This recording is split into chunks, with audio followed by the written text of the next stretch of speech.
हरि ओम तत्सत। हरि ओम तत्सत। मैं रमा सिंह आपको अष्टावक्र गीता सुनाऊंगी। आप इसका मनन अवश्य करें। ब्रह्मा से चींटी पर्यंत 4 प्रकार के जीवों के समूह में ज्ञानी की ही इच्छा और अनिच्छा को रोकने में सामर्थ्य है। उन किसी भी जीवों में अपनी इच्छा को रोकने की सामर्थ्य नहीं है। जिस प्रकार ज्ञानी एवं अज्ञानी के कार्यों एवं व्यवहारों में भिन्नता दिखाई देती है, उसी प्रकार ज्ञानियों तथा अज्ञानियों द्वारा निर्मित शास्त्रों में भी भिन्नता दिखाई देती है। सभी ज्ञानियों की एक ही दृष्टि होती है, किंतु अज्ञानियों में सभी की दृष्टि भिन्न भिन्न होती है।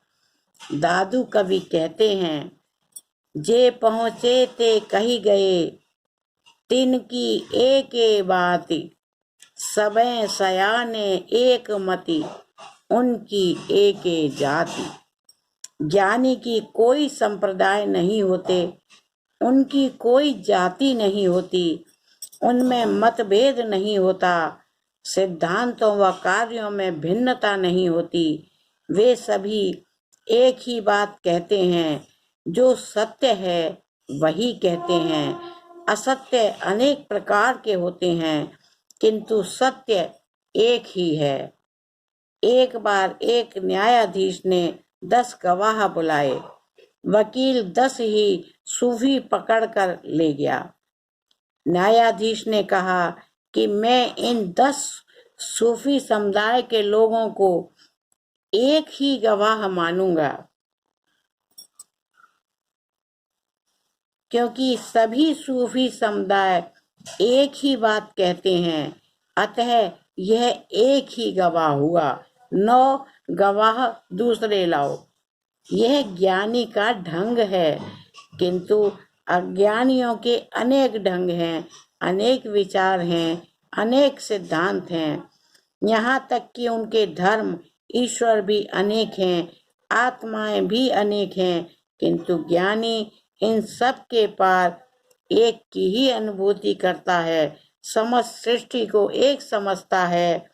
कुछ अज्ञानी कहते हैं कि इच्छाएं छोड़ो, वासनाएं छोड़ो, संसार छोड़ो, लोभ छोड़ो, मोह छोड़ो, माया छोड़ो, ममता छोड़ो, धन दौलत सब छोड़ो, तब तुम्हें ज्ञान होगा।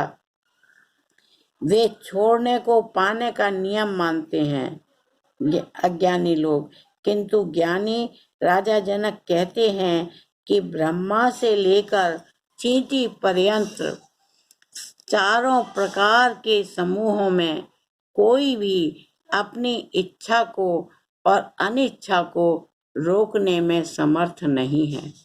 सृष्टि का निर्माता जिसे ब्रह्मा कहते हैं, वह भी इच्छाओं से ग्रस्त है। सृष्टि निर्माण की उसकी इच्छा भी है। विष्णु, महेश, इंद्र आदि अनेक देवी देवता भी इच्छाओं एवं वासनाओं से ग्रस्त हैं। फिर मनुष्य, पशु, पक्षी, जीव जंतु अपनी इच्छाएं कैसे छोड़ सकते हैं?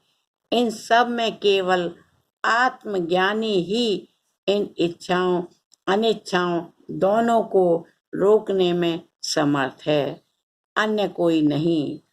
इसलिए छोड़ने से ज्ञान नहीं होता, बल्कि ज्ञाना अवस्था में जब सत्य का बोध हो जाता है, तो ये संसार सार रहित महसूस होता है और वह अपने आप छूट जाता है, छोड़ना नहीं पड़ता। ज्ञानी जनक के सत्य प्रति का यही सार है कि पाना ही नियम है, छोड़ना नियम नहीं है। क्या छोड़ना है, क्या ग्रहण करना है, यह ज्ञानी अपने विवेक से ही निर्धारित करता है। हरि ओम तत्सत। हरि ओम तत्सत। धन्यवाद।